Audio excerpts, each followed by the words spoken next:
I wanted to first get a comment from Glenn Greenwald on a piece that has just come out from Associated Press.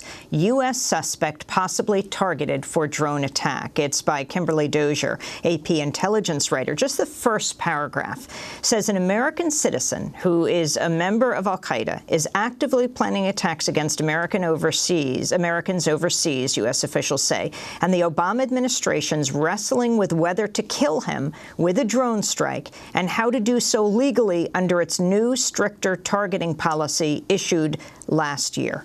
Your comment.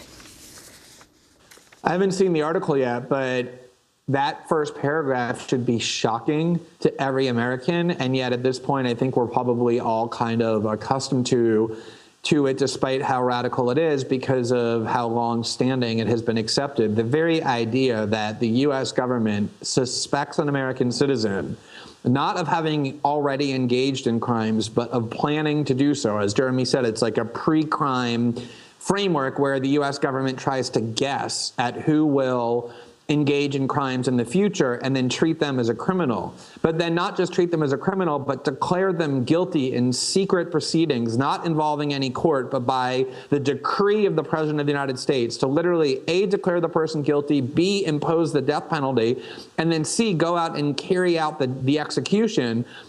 Just like they did with Anwar al-Awlaki and Samir Khan, and now they are obviously viewing it as a regular practice. I mean, no American, no matter your political affiliation or ideology, should accept the idea that the President of the United States has the power to order American citizens killed, not on a battlefield or anywhere else that is in a war zone, but simply on the suspicion that they intend to engage in future criminal behavior. To describe that power is to describe the most extremist and out of control government you can get. Jeremy Scahill, if you'd like to expand on this, the Associated Press has agreed to the government's request to withhold the name of the country where the suspected terrorist is believed to be because officials said publishing it could interrupt ongoing counter-terror operations. And in a later part of the piece, it says one U.S. official said the Defense Department was divided over whether the man is dangerous enough to merit the potential domestic fallout of killing an American without charging him with a crime or trying him, and the potential international fallout of such an operation in a country that's been resistant to U.S. action. Another of the U.S. officials said the Pentagon did ultimately decide to recommend lethal action. Right. You know, I mean, again, I mean, I haven't seen this this piece yet, but you know, there are a number of Americans who we already understand have been cleared at some point over the past several years for being hit in these targeted strikes.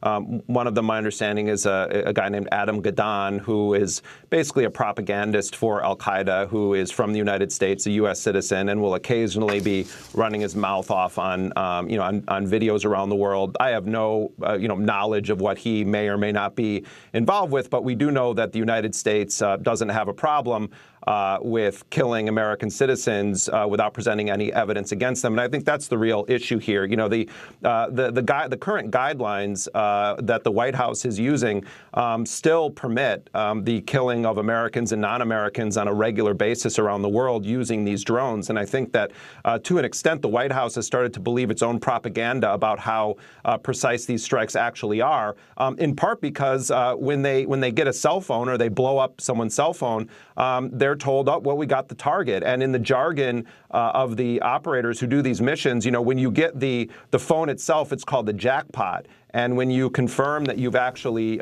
killed the target, it's called a touchdown. So how often are these jackpots being passed up to the White House as, touchdowns, as confirmation that they've killed the individuals in question? But I do think it's chilling that we live in an era where a man who won the Nobel Peace Prize and is a constitutional lawyer by training is streamlining and creating a mechanism for making assassination, including of U.S. citizens, a normal part of what's called our national security policy.